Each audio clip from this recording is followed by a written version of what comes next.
Yo-ho, Devy Junkies. Brandon here from the Devy Deep Dive Podcast. I am here for my Week 2 Devy Huddle chat, you can call it, and I'm hosted here. I've got my crew here from the Devy Dashboard, and Felix Sharp from the Campus to Canton crew is also with us. So you can catch this show every Tuesday night at 9 p.m. Eastern. This is just a show, you got. Hopefully, you put in all your waiver claims for the football, for the NFL. It's Tuesday night, football's over, so why not? Well, no better night, right, to get in and maybe talk some Devy, talk about college Week 2, talk about the upcoming game. So this is like a 4-segment kind of show that we're going to do each week. We're going to have like a discussion panel. We're going to do a stock watch segment. We're going to do like a burning question of the week. And, then we're going to maybe take a sneak peek if we have time into Week 3's games and stuff like that. So, gentlemen, thank you for joining us. How's everyone doing tonight? Cool. Right. Wonderful. Right, I'm good. I just want to say for the record, I'm Devy Deep Dive Crew too. So that's very true. That's Hell true. yeah. I wanted to give you a plug, man. You guys over at Campus to Canton, you guys are killing it. I mean, I know what you said pre-game show, right? It takes an army to run that whole operation, I'm sure, with everything, with the whole like the betting and the and everything. So it's just all the shit. Lead, man. Oh yeah, I don't know, man. I'm a small guy in this whole thing, but it's just so much fun, right? Just talking Devy, getting together with guys. The one thing I've learned from the dashboard, having a lot of guys who are new to Devy, is I value everybody's opinion. So we're going to be bringing on guests on this show. Because we're analysts, but I've come to the conclusion that there's a lot of guys on the dashboard, man, that know a lot more about this shit than I do. So I learn every day from my crew, and I'm sure Felix, it's the same way Campus to Canton and all our interactions with everything. But enough of me talking and going on. All right, so we're going to do a discussion first. Okay, that's the kind of the plan. And I got a question I'm going to throw out, and we're just going to discuss it as a group. And I want to know, all right, Bama's going to make it. They are by far, I think, after Week 2, they're the team. They're going to be in the finals. I can't imagine that they're not going to be in the championship game. So who else? I want to go around. Des, I want to start with you. Give me a team that you think has the ability to get to Alabama. And do you think Bama? I mean, we were talking pre-game or pre-show that you're definitely a Bama guy, right? But tell me a team that you think could actually take them on. Well, it's only been 2 weeks, so you only can take so much from that. And at the end of the day, if I had to go off of any team right now, I had to say Georgia.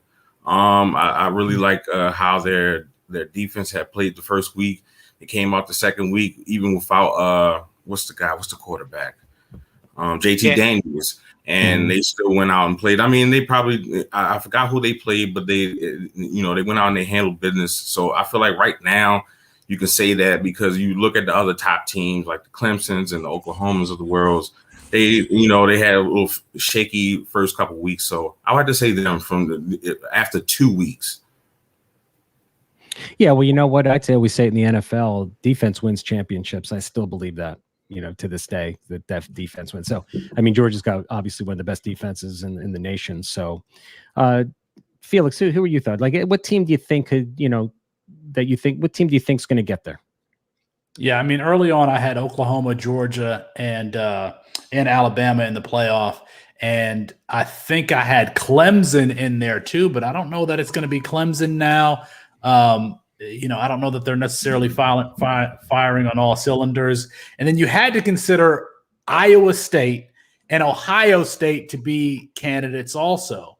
But I think Iowa State is going to lose another game. I think Ohio State is going to lose another game. They're just not fine. So I don't know who that fourth team is going to be. But I've always had Oklahoma in the playoff and making it to the championship. I actually that was my initial pick. At the beginning of the season that they would win it. They have looked okay. I know they kind of stumbled against Tulane and Michael Pratt, but remember early on last year, they started the season slow also and then kind of finished strong. And I expect Oklahoma to be a team that finishes strong this year. And they could be right there with Bama. It's whose defense is really going to come between those two. But I agree with Dez. Alabama and Georgia could play twice this year, once in the SEC championship and then once in the championship game or, in the playoffs. So I like Dez's pick also. Yeah, I think. Any guys want to add in any different thoughts on that? I mean, I'm with Des and Felix as well on Georgia. I just think they're the most complete team. Top to bottom, that could potentially take down Alabama. That was my prediction early on. I didn't say it on a show yet, but my prediction, my bold take maybe, was going to be that Georgia was going to beat Alabama in the national championship. I still see that as a possibility, despite what the Twitterverse is chatting about. I don't believe there's a QB controversy in Georgia. I still think that JT Daniels is the guy. And I think he's good enough to do what they need him to do on offense. And that defense, I think, is legit. So, okay. So, Bryce, I'm looking at the Heisman odds here. All right. Bryce Young, as we know, is Bama. After that, Matt Corral is number 2 with Spencer Rattler. Do you think any of these guys, can challenge Young? I mean, I'm assuming Young is just going to hum along with that great defense, the great offense, not going to have many hiccups in his game. Where I think, Corral and Rattler may have the hiccups in those games, the inconsistencies of those games. I mean, what are the chances of you guys thinking that Young is not going to win the Heisman at this point? I'm just curious. Well, actually, I have a bet out on Corral from the preseason to win the Cy Young. Cy Young, what am I saying? Heisman. So I do like his chances, but no, I think the way Bryce has performed, I think he's rightfully the favorite right now. Really, just it's like you said, Corral just has to not have those big hiccups. You look at those 2 really bad games last year. I think he had like 6 picks between 2 games, maybe even 7.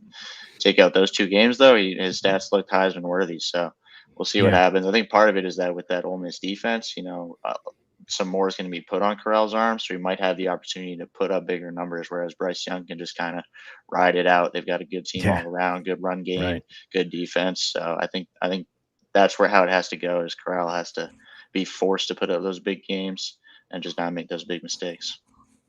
Yeah, his odds went from 1,000 to 600, in the last week. So he's definitely making an impression with those 2 games. Anybody else have any thoughts on that? I mean, I don't think it's going to be Corral, simply because I don't think Ole Miss is going to be one of the last 4 teams in the playoff. I think they're going to lose. And so, it's going to be one of those final 4 that points us to Oklahoma and Spencer Rattler. But Spencer Rattler is losing goal line touches to Caleb Williams. So is he going to be able to put up the numbers and the touchdowns to compete with Bryce Young, who the game just looks so effortless to Bryce Young? He reminds me of Russell Wilson, because when he's out there scrambling, he doesn't take contact. He slides. I mean, he's hard to get your hands on. It just seems like it's so easy. Alabama retooled with the new offensive line, new offensive coordinator, new, everything everywhere, and they're still firing from all cylinders, just making everything work. And so the game looks easy for Bryce Young right now. But if I had to put somebody up against him, I would think it would be Spencer Rattler, but he's got to pick it up. Yeah. Any other thoughts? Yeah. When does Ole Miss play Alabama? I don't know. They play each other this year? I don't know. Anybody know? October 2nd. Okay, October 2nd. There we go. I thought so, but that if Ole Miss finds a way to win that game and Corral puts up numbers, that would absolutely convince me that he has a chance to steal the Heisman from Bryce Young. But other than that, it's Bryce's position to lose at this point, I think. Yeah, I would agree. All right, so before the show, we were talking about the 2022 class running backs versus the 2023, right? And I was happy when Felix, wanted to come on the show, because I saw a tweet, Felix, that you put out there, and you put out a tweet that says, "I don't want any 2022 running backs." And I think it had a period, and then it said not one. So that's telling me that you were out on this running back class. So let's talk about it, right? Because I'm looking at you got Hall, Spiller, you have Zamir White, Eric Gray, Kyron Williams, Ingram, Charbonnet, Harris, whatever order you want to put them in. So tell us your thought process. You're not looking at this as like an elite class. I thought you brought up some good points pre-show. Why don't you repeat them? Yeah, I mean, all the guys that you mentioned, they have major flaws, and you just don't want your number 1, number 2 picks in a dynasty rookie draft to have flaws. You want them to be highly rated recruits who are elite athletes who can be utilized in the passing game. And I just don't know that either Isaiah Spiller or Breece Hall necessarily checks all of those boxes. Can you build around one of those 2 players if you have the number 1 pick in next year's dynasty rookie draft? I don't know. Does it feel as good as Jonathan Taylor, DeAndre Swift, or Saquon Barkley? Obviously, I mean, if I had the 2022 first overall pick, I would definitely trade that for J.K. Dobbins. I would definitely trade that for J.K. Dobbins if I could get it. He'll be healthy. I'm not worried about an ACL injury, and he's in an explosive offense. But, man, I mean, you mentioned Zamir White. There's Kyron Williams. If Zamir White didn't have the injury history, maybe I would be excited about him, but he does. I mean, there just isn't a player in this class. Eric Gray, I thought that he was going to explode onto the scene for Oklahoma, being involved in the passing game, playing in the slot and all that stuff. That hasn't really happened yet, and even if it did, he's a 200-pound back that's probably best utilized in, sub packages as a third down back, kind of like Clyde Edwards-Helaire. So tell me that I'm wrong, that there is a player in this class that you would be excited to get in the 2022 Dynasty Rookie Draft. Yeah, I mean, I would have to agree with you. I mean, I'm going to lean towards one of the better, if there's a QB there or a wide receiver. I think landing spot probably would matter. If they were going to get a clear opportunity for carries. I mean, not the 101, but certainly high enough. I mean, everyone's pretty much down on this class as a whole. Do we feel that there's any kind of guys that could emerge and possibly, overtake Hall and Spiller? I mean, right now everyone's got them on their 1 and 2. Anybody got any names that they think could, I'm still an Algier guy, probably one of the only ones on that hill who I think, not maybe overtaking them, but a guy who could rise and get into the upper end of that class. I agree with you with Gray. If you see me on Twitter, I've not been a Gray supporter. I don't think he's got the play strength to really dominate in the NFL. You guys got some other guys, that you think could make this class a little bit more interesting? So I'm probably going to end up dying on the Eric Gray hill for starters because, I sort of already planted a flag on the guy, and I'm not too encouraged by what I've seen. He did flash a lot more in this last game, so that's encouraging. But a guy that I am more intrigued by is Kyron Williams. And I'll talk about him a little bit later when we talk about games we're going to be watching. But he doesn't have the size, and that's the biggest concern. But he runs with power. He looks like he has some quickness and some burst to his game, and he can pass block, which is at his size that'll keep him in on third down, the most important down in football. I think his ceiling, and I don't know if he'll get there, but I think his ceiling is Austin Eckler, and to come in and play that type of role. So I'm definitely pretty high on him. Any thoughts, Sam? Well, I'll say I'm kind of with Daniel and Eric Gray. I'm a big fan, but I'll also say that Brandon, all your thoughts have kind of made me a little down on him. Started to become known as the Grim Reaper. Don't let me change your mind. Don't let me change your mind. You believe in what you want to believe. So yeah, but I mean, if you made good points about him, but I also say I agree with Felix as far as guys I'm excited about the 1.01. I'm not loving those running backs, but I do think the depth in the class is actually okay. I mean, you look at Spiller, you look at Hall, you look at Gray, Zamir, Kyron. Jerome Ford has had an explosive start of the season. Zonovan Knight has looked pretty good. Algier. There's a bunch of names that you can throw out there and be like, hey, this guy has some day 2 potential. He could be, not a stud in the NFL, but he could be solid. So, those late first, those early seconds in your rookie drafts might be a little more valuable than normal. But I definitely agree as far as the top of the class guys I'm excited about. I don't have anything else to anything to dispute you there, because I agree with everything you guys are saying about that. Yeah, Richard Adams, who's usually on the show here, said C.J. Verdell is rising after that monster game. Yep, Verdell. He's looking good to start. Yeah, that my only thing, and not the, I know I'm the Debbie Reaper, or that's my, my reputation. But I mean, those three of those runs were kind of around the edge. They were a little wide open. I mean, but still, it was certainly a productive game. I think a lot of people overlook at production as, quality play, and sometimes it's not the case. So, I think right now everyone's probably thinking Charbonnet might be a guy that could, especially after the first couple weeks. He's the new. Debbie Absolutely. Darling, at least in that class. So, it's going to be interesting to see. Do you think do you think there'll be any disappointment in the 2023 class? I think, this time last year, I always kind of like to look at perception as reality. People were excited about Hall and Spiller.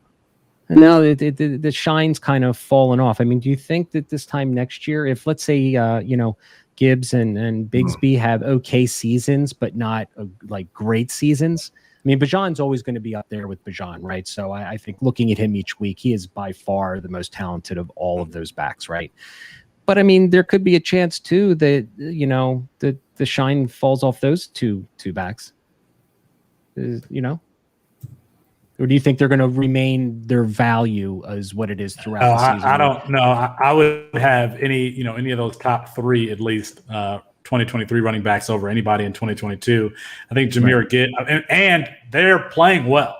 I mean, those guys are playing well this season. Jahmyr Gibbs is, he's kind of the focus of the defense, but Tank Bigsby is getting all of Brian Harsin love, and he's playing well, breaking off big runs. No, I think that 2023 class is going to be elite. The question is really who's the RB4 after Bijan, Tank, and Gibbs, and is it Jace McClellan? Is it Zach Evans? I don't know that we've seen enough from those two yet, and then who's the fifth? But man, as far as those top three, I would be scrambling to get 2023 picks so I can get one or two of those guys.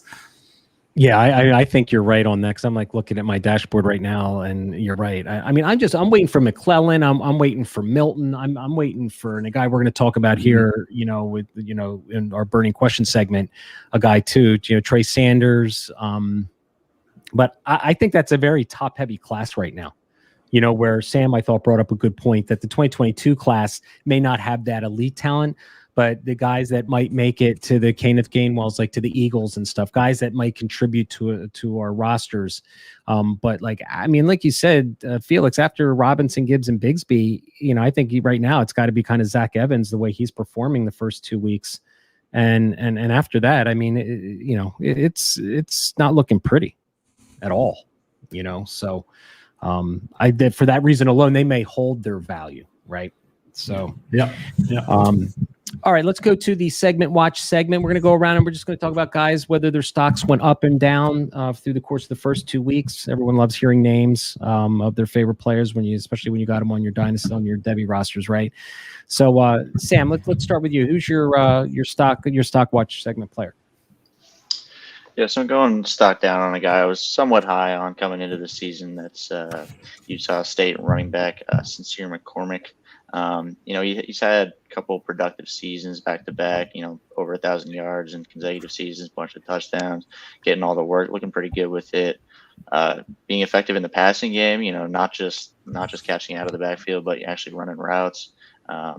But start of this year looks ineffective and not against good competition either. He doesn't look particularly explosive. He's still getting the work. So, in your C2C leagues and all that, he's going to be valuable. But as far as him making an impact as, an RB1 or even a mid RB2 on our dynasty rosters, I'm just not seeing him with him anymore. I had some hope coming into the season, but he hasn't impressed me through 2 weeks. Yeah, I mean, he's like one of those kind of middle of the pack guys that you were hoping would emerge and right. make some noise, in that right. class. So Daniel, who's your guy? Yeah, so I'm going to go stock up on Jackson Smith and Jigba. There's several things that I like about this guy. One, he's a 5-star prospect, so he has that pedigree. Another thing I like is that he's in a system on a team that has been producing a lot of NFL, high draft pick wide receivers. Watching his tape, I was really impressed, especially this last game. So I know, there wasn't a whole lot that he did last year. He was sort of quiet in game one. But for all the games this last weekend, the one I paid the most attention to and I was sort of most involved in watching was the Ohio State game. And so I was watching him, and man, he was making plays, and the routes, his route running looked really good. I went back and watched some film of that game again, and I was impressed. He outproduced two guys that we're talking about as potential first round wide receivers in this upcoming draft. And while I don't expect him to do that every week, I think he's gonna be involved in that offense quite a bit this year, and I think his stock is going to continue to rise. Yeah, without a doubt, I would agree with that. Felix, who do you got? So I didn't know if you were going to call on me. Since we're talking about Ohio State and Jackson Smith and Jigba, how about stock down on the rest of that 2020 Ohio State wide receiver class? Julian Fleming, Mookie Cooper, G. Scott, 3 of the top 10 wide receivers in that class. Mookie Cooper was an athlete. I mean, Mookie Cooper transfers to Missouri. He's been hurt. He's been banged up, but he's not been involved as involved as I thought he was going to be there at Missouri. Julian Fleming, I mean, somebody needs to put it out in APB. For him, he's nowhere to be seen. He's probably been passed up by Marvin Harrison at this point on the depth chart. And then G. Scott was so good at wide receiver, they asked him to move to tight end, and you're not going to see him at least until next year at the very least. So that is stock down on Ohio State's 2020 wide receiver class. I don't know why players continue to go there, and then stock up on Brandon Thomas. Memphis has had a history of producing these producers at running back with Darrell Henderson and then Kenny Gainwell, and Brandon Thomas looks like the next one. He's a different kind of back than those two. It was more of a thumper with some burst. We saw some burst this week against Arkansas State. I mean, to me, if he's out there on waivers in Campus to Canton leagues, even in Devy leagues, I mean, to me, he's like a priority. Go get this dude, all chips in, kind of 100% fab type of player, because he's a first-year starter, and he is really putting it together. And we know how that Memphis offense produces running backs. So Brandon Thomas out of Memphis is my stock up. Yeah, well, I'll have a little present for you in the morning, Felix. Oh, okay. All right, because I just did a game film on him today. I got you. I talked about him on my podcast too. Guys were talking about it on the Slack chat. I think you guys mentioned it as well. So I had to take a little peek-see, So yeah, we'll break down. I got every one of his runs for you to take a look at, buddy. All right, I guess I'll go next. I'm going stock up on Corey Keiner. I feel as though the LSU, for that team to make any kind of improvement, they have to establish a running game. Okay. This past week, he got mop-up duty against McNeese. He was 11 for 56, 5.1 average, 1 TD. But what I like more is about the situation. And situation matters, whether we want to believe it or not, right? Emory is now, he's gone for academic reasons. Davis Price, I think, is still going to start for LSU, which I'm fine with. But, Amarni Goodwin got 2. He's another incoming 2024 running back. He got 2 carries, but he got nicked up, and he's questionable for this next game they have. So I think, Kavontre Bradford came back as well. He went to Oklahoma. Now he's back at LSU, but I don't really think he's a Devy asset to me. So I'm looking at Keiner as having, he showed a little flash last week. I'm really kind of hoping now with Emory out of the picture, this kid, gets an opportunity because I'm not really a big believer in Davis Price of really any long-term dynasty asset on our teams at all. So to get back to the LSU winning ways that we saw with Clyde Edwards-Helaire, I think they need to find their next back to tote the rock and take the pressure off Max Johnson and that passing game. So Corey Keiner, I'm excited to just see what the young man can do, just like Felix is excited about Brandon Thomas. I mean, I'm just as excited about, Corey Keiner, especially playing in the SEC on a good team. So he is my stock up player for this week. All right, Des, who you got, buddy? I got JoJo Earl. I went with JoJo because, of course, I told you guys in the beginning and even on the pre-show, whatever, Alabama is my team. So I kind of look, to always watch that team and know that there's always guys that's going to come on that team and going to play good and be the next guys up. They always reload. It's not no rebuild. So when you look at JoJo, he went from 2 targets, I think, first week to now he led the team with 7 targets. Snap percentage went up. I really like him. I really think he's going to emerge even more as the season goes on, especially with Bryce playing good. Now he's going to be, battling with Jameson Williams because he's been playing well, and was it Mechie and the other receivers and things like that. But I think he's a good candidate for somebody that's going to be breaking out as the season goes on. Oh yeah, and those analytic guys are going to love that if you get some production. So we got a question here. Where would you slot your top 2022 running backs with the 2021 class after Javonte, assuming Najee and Etienne are ahead of all 22 running backs? So, okay, we had the big 3, right, from this past year. Assuming all of them were healthy. This is Nick Jenkins asking this question. I guess I'll take first stab at this. I think at this point they really have to be very close behind. I mean, I'm very bewildered with the whole Trey Sermon situation because he was my number 4 back last year. I don't know what's going on in San Francisco, if he got in trouble or if it's a motivation tactic or whatever, but I still believe Sermon and his abilities, but it'd probably be mixed in with Sermon for me in that class. Anybody else want to pipe in? The question is where we would have them after Harris and Etienne. Yeah, assuming not like Najee. I think the question is assuming that those 3 are at the top of the list.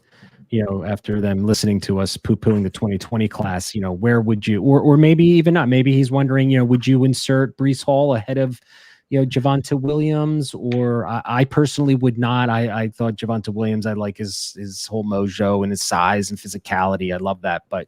I mean, it's close, right? I mean, probably in the top 7 or 8. Would you guys agree? Given after Sermon, I mean, who else is, I mean, like Ramondre Stevenson, still high on Ramondre Stevenson, but I agree with you. I would not put any of the 2021 guys ahead of Javonte Williams, and I think that I guess I would have Breece Hall number 4 there, right, and probably Spiller number 5.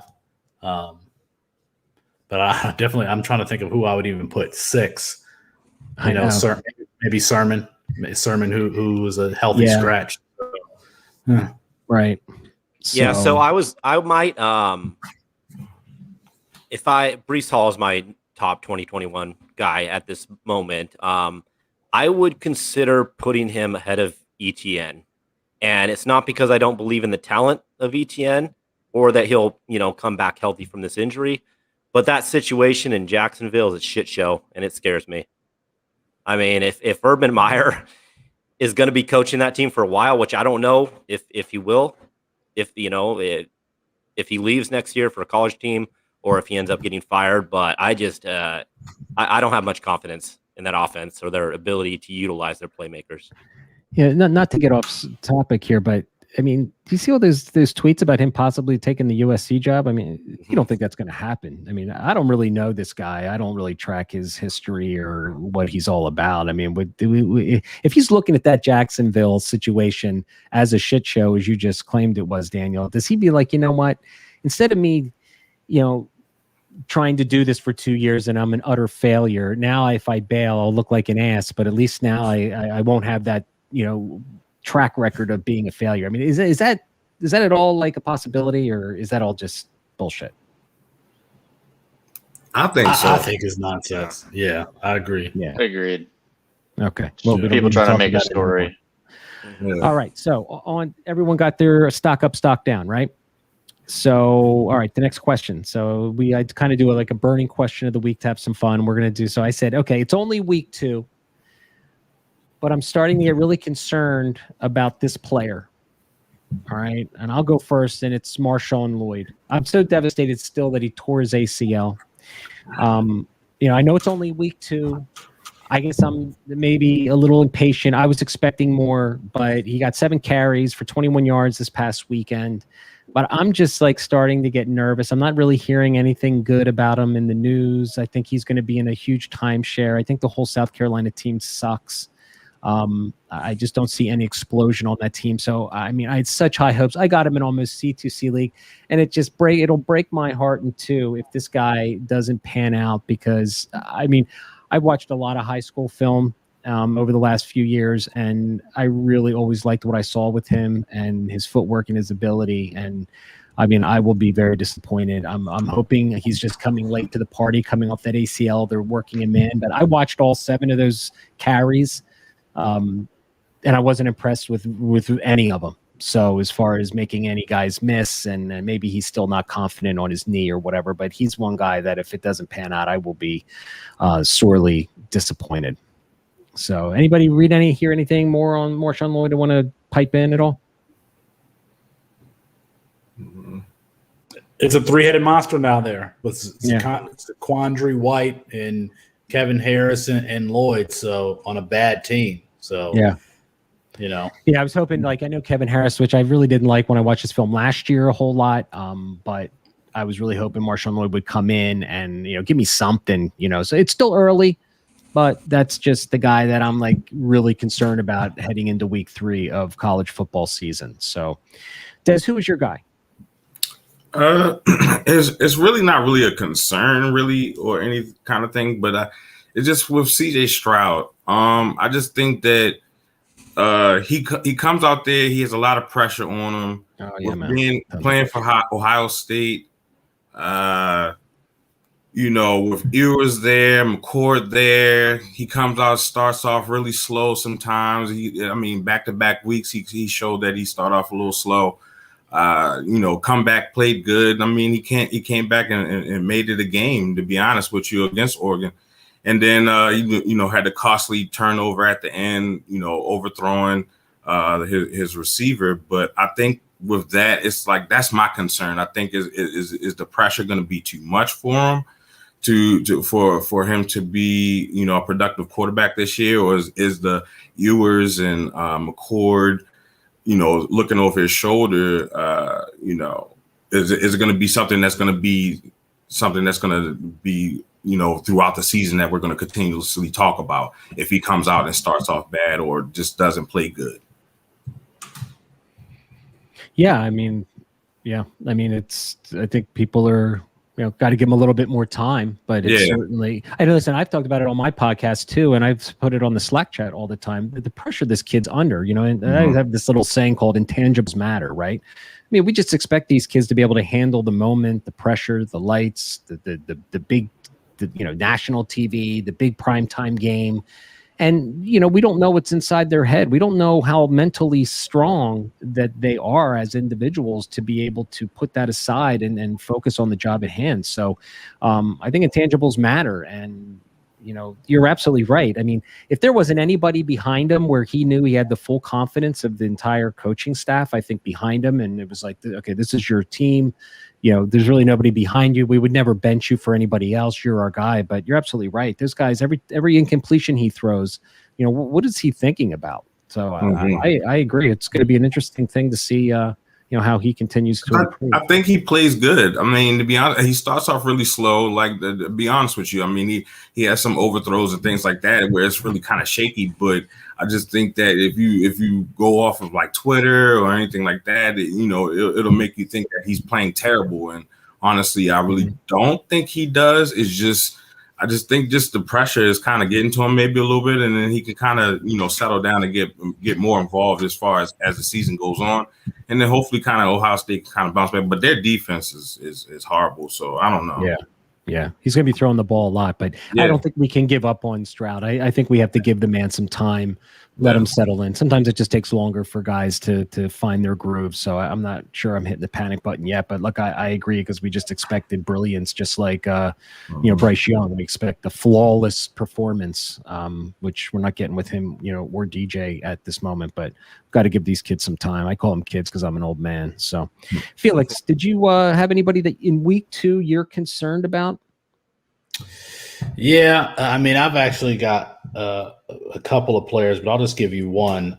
Kendall Milton, highly rated running back prospect there at Georgia. I think we kind of, first year player who's in a backfield with other guys there, James Cook and Zamir White. We kind of excuse it for him, but you would kind of want to start seeing something in their second season. And even against Mercer last year, this is a guy that, not Mercer, Alabama, UAB,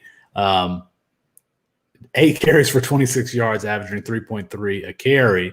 Mm-hmm. And he's supposed to be this big bruising back who's kind of a load to tackle and, not necessarily Derrick Henry, but maybe Derrick Henry light. It ain't been there yet. I don't think we expected him to overtake either Cook or White, but we did expect him to be more involved in them getting the ball, and then him being efficient with the touches that he's gotten. Mm-hmm. And he really hasn't been. So it's just like, all right, this is one of these guys. So let's say Cook and White are gone next year. I mean, is Milton going to be this? And they've got Branson Robinson coming in next year, so he's going to have some competition in that backfield.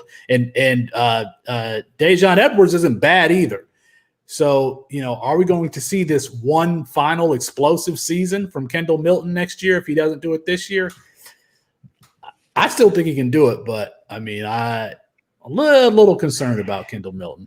Yeah, listen, man, I am too, because Corey and I just did a film grind we put out, and where we looked at his film from last year and broke down his traits, and I just posted it on this channel, and he certainly looks good. He's got the contact balance, he's got the power, he's got really good footwork and nimbleness and stuff. The one thing I think that we both agreed to watching his film was the fact that his vision was like average, but he initiates contact too much instead of creating space for himself.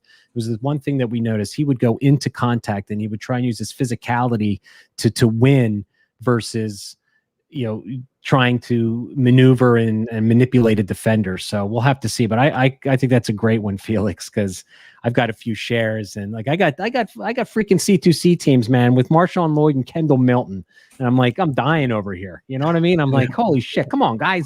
Got to show me something here, I mean, they're going to be two big whiffs, but this is the game of Devy we love, man, because we all have our hits and misses, and it's just all it's a freaking battlefield out there. That's what I like to call it. So, Daniel, who's your guy? So I was going to go with another 23 quarterback, and DJ. I'm not even going to attempt to say his name right now, because his play has been certainly concerning, definitely, but. I'm piggybacking off of you, Brandon. I'm going with Kevin Harris. So Kevin Harris was my number 4 running back coming into the year. I actually liked a lot of the things I saw on his film last year. What do you have, like 1,300 yards rushing? I mean, that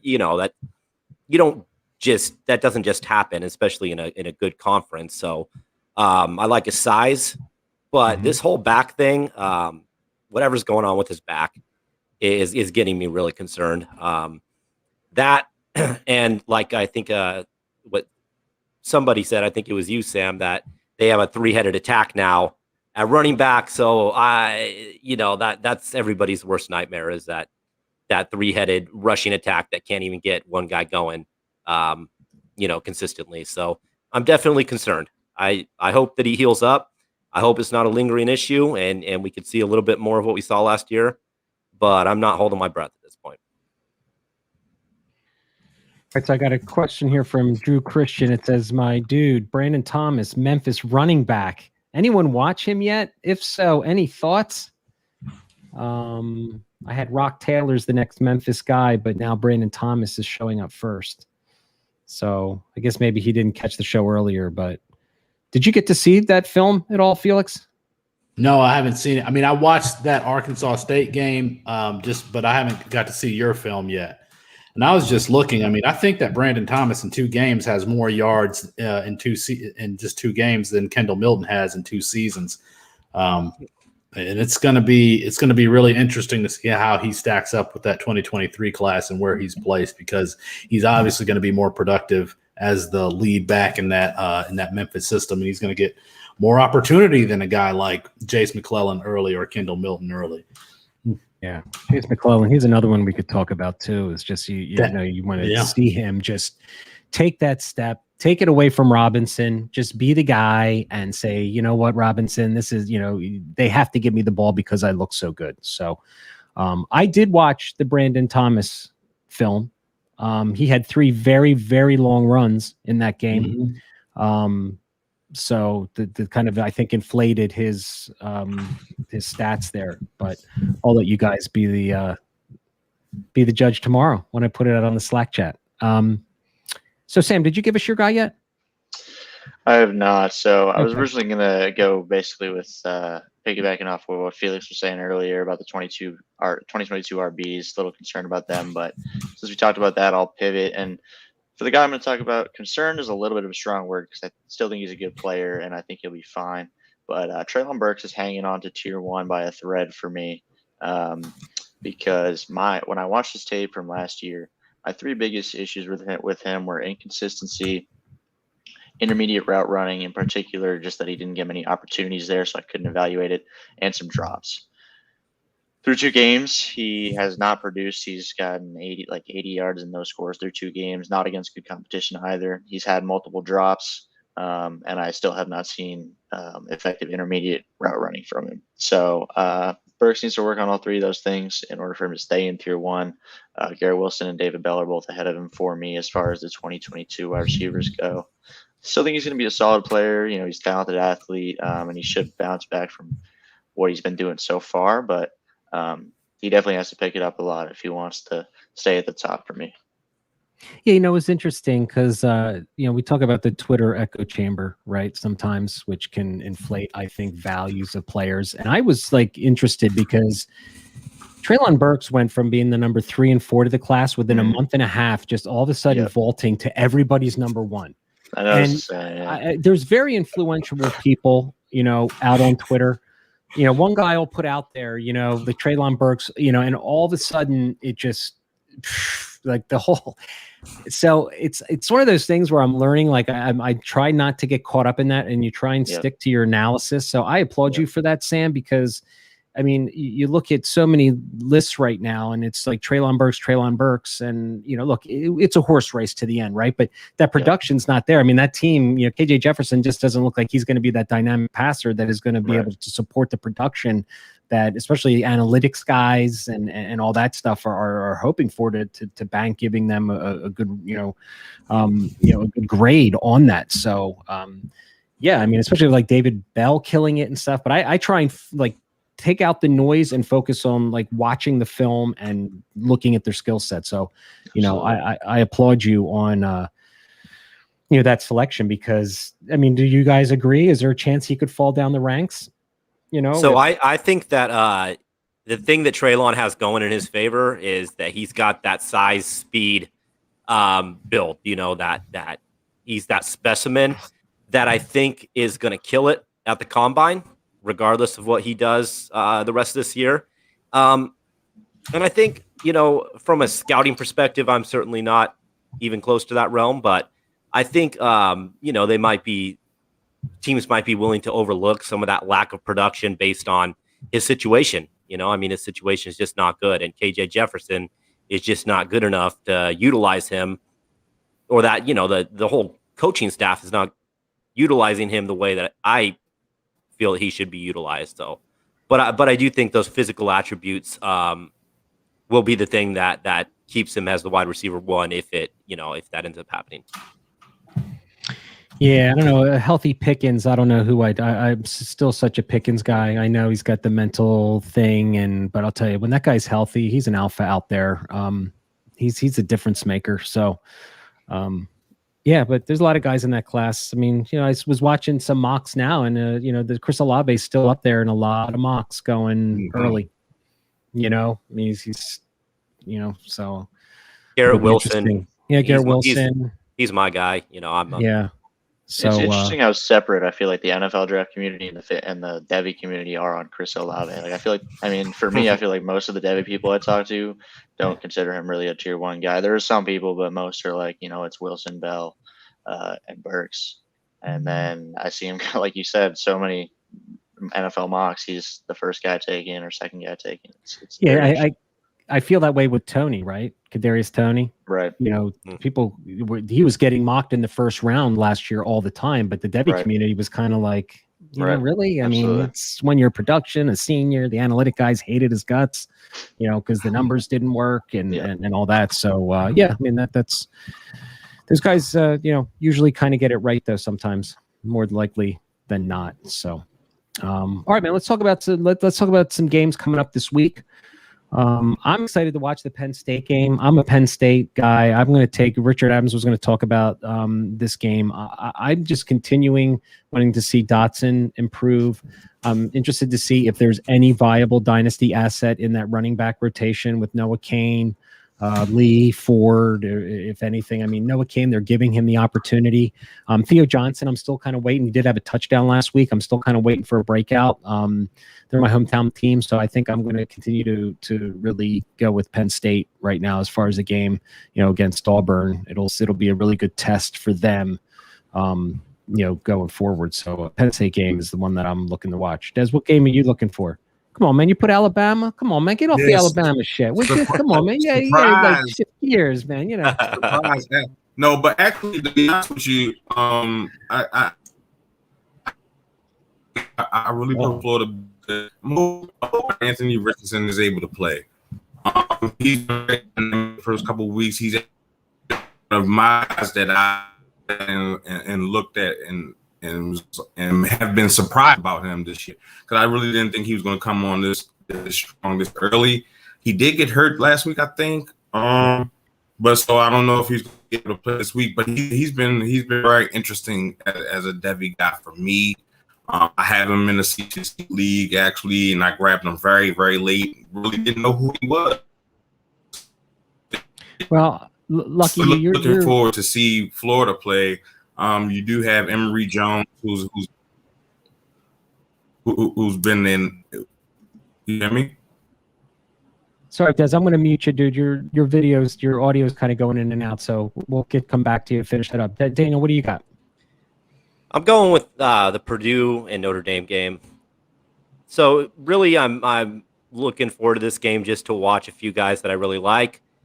David Bell, we kind of touched on him. I think, his stats, the numbers he's putting up this year already are pretty ridiculous. And if he keeps doing that, if he keeps producing like that, I certainly think he has a shot to be the wide receiver one over those other guys that we talked about.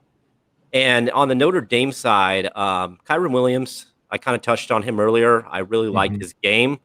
I'm kind of waiting for that really big game that he's going to have. We've kind of seen those flashes already. Michael Mayer, man, now that guy is just tearing it up at the tight end position. For me, I like Weidermeyer a lot in this 2022 class. But I feel like Mayer is going to be the next, big name tight end that we see come out. So I'm really high on him, and he's certainly living up to those expectations. And I'm just kind of interested to see what Notre Dame does if they keep Cone in there, if they end up, going with Buckner, because if Notre Dame keeps, not losing to inferior talent, but they're getting awfully close in games that they should be playing better in, I think won't hesitate to make that switch to Buckner. So there's another productive tight end. Some guy I wanted to take a look at. Payne. He plays for Purdue. He's been tearing it up the first 2 weeks.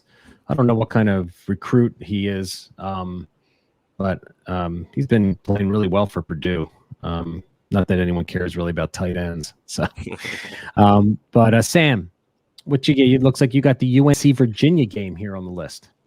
Yeah, well, I'm an ACC guy, so I was looking forward to those. But, looking for Howell and Downs in particular to continue to build off of last week. Week one, they came out, dropped a little bit of a dud. Everyone was kind of freaking out. Howell's not going to be any good. Josh Downs isn't what the hype was like in the offseason. But they bounced back a little bit last week. Come back, build on it, get another good game going, build some chemistry, build some momentum. That'll be good to see. Continuing to pay attention to that backfield. Seems like Ty Chandler has it on lock. But, if by week 3 Caleb Hood isn't getting any touches, then we can kind of pretty much say he's probably not going to get many touches the rest of the season and isn't doing much to impress the coaches anyways. And then on the other side for Virginia, I got, quarterback class is a little bit muddy, and there's always someone that's going to break out. I'm not necessarily saying this guy is going to be, the next Zach Wilson or anything, but, there's always that type of riser, Zach Wilson, Joe Burrow. And Brendan Armstrong has been tearing it up through 2 games. He's got 750 yards and 7 touchdowns with just 1 interception. And he finally gets a pretty big test this week, big game against a, conference team, a good team. So if he can continue to build on that, have another productive game. He's got good arm strength. He's got surprising mobility. I mean, he ran for 500 yards last year. And, you know, he just continues to build on the accuracy. You know, he wasn't that accurate last year. That was one of his big issues. But this year he's got 71% completion through 2 games. Continues to build on that. And we could see him maybe kind of build some momentum and get himself talked into maybe a day 1 or 2 draft pick for this upcoming draft. So looking forward to watching him get a good test. Nice. I like it. So why don't you wrap us up, Felix? Any game you're interested in watching this week? Except all of them? I mean, Dez, all of them, and Dez is right. I mean, Anthony Richardson has been the key for the last 2 years. I mean, you look at you scroll through the 2020 24/7 rankings, and you say, well, he's how big? And he runs how fast? And he throws how far? I mean, so if you remember early on, Lamar Jackson right here in Louisville was very raw early on and kind of just developed. And he's continued. He even looked different last night on Monday Night Football. He looked like a different kind of passer. But he wasn't 6'4", 230. He wasn't 6'4", 230 doing all that. So Anthony Richardson is absolutely the answer if he plays. But he's got a hamstring injury, so even if he plays, it's not going to be 100%. But let me give you a game off the beaten path. Fresno State, UCLA. UCLA has these 2 big wins early on. Fresno State took Oregon to the brink. When is the Devy community going to talk about Jake Keiner? I need somebody to talk about Jake Keiner. He is playing outstanding football. It's boring at times because he just makes the right decision, but he's good on intermediate. He's okay deep, but he's someone who just makes the right decision, and we saw that against Oregon. And he's got a host of weapons Jalen Cropper and Josh Kelly and Ronnie Rivers in the backfield. I don't even know what time that game starts, but I'm going to be watching Fresno State and the Fighting Hainers take on UCLA. Yeah, you've been talking about him a lot on your campus pods I've been listening to. So, oh yeah, is Matt a believer yet, or? I mean, everybody likes to make fun of me when I talk about these players that are, that are off the beaten path. It was Mayan Williams, but like Mayan Williams sucks. Mayan Williams sucks. Oh, he happens to be the starter for Ohio State now. No, Jake Hader's not going to get day 2 draft capital. We'll see.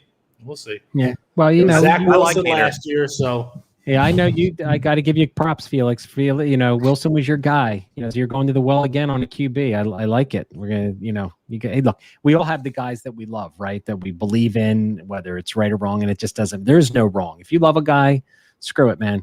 He's your guy. You follow him till the end. So, you know what I just found? I was just going through my 2023 ranks here, and the 4th guy in that class is Blake Corum. So. I'm just kidding. You've been talking about it. You've been talking about it since before his freshman season. Hey, listen, you know what? I was not a Kenneth Gainwell guy. All right. And the guys on the Slack chat know that I ripped him to shreds. Like before, I didn't think he could run between the tackles, but he found a role in the NFL. If Gainwell can find a role in the NFL, I think that Corum can find a role in the NFL as exactly what Gainwell's doing right now. And I think Blake Corum's like more physically, stronger. They're almost the same size. He can catch the ball. He's got just as much speed as Gainwell, just as much lateral movement. So I don't know. I mean, you're looking at the Milton and all these bigger guys that are supposed to be the guy, and then you got, it's going to be a horse race. It's going to be exciting nonetheless. But I had to throw him in there. I just had to say his name one time, while we were in here. So, any parting words, guys? We're about running out of time here. Any parting words? Like I said, next week I may or may not do a show only because the New Jersey tides are running and I've got fishing fever is going to be approaching for the next month and a half as my stripers run up and down the East Coast. So we'll see. But thanks for tuning in. I appreciate the panel. Thanks, guys, for coming in. And we'll be on here every Tuesday night at 9 p.m. With the exception if I get fishing fever, I will be taking a break because that ends in November, and then you'll have me all winter long. So thanks, guys, for joining in. I appreciate the conversation. Absolutely. Appreciate you for having us. Thanks, Brandon.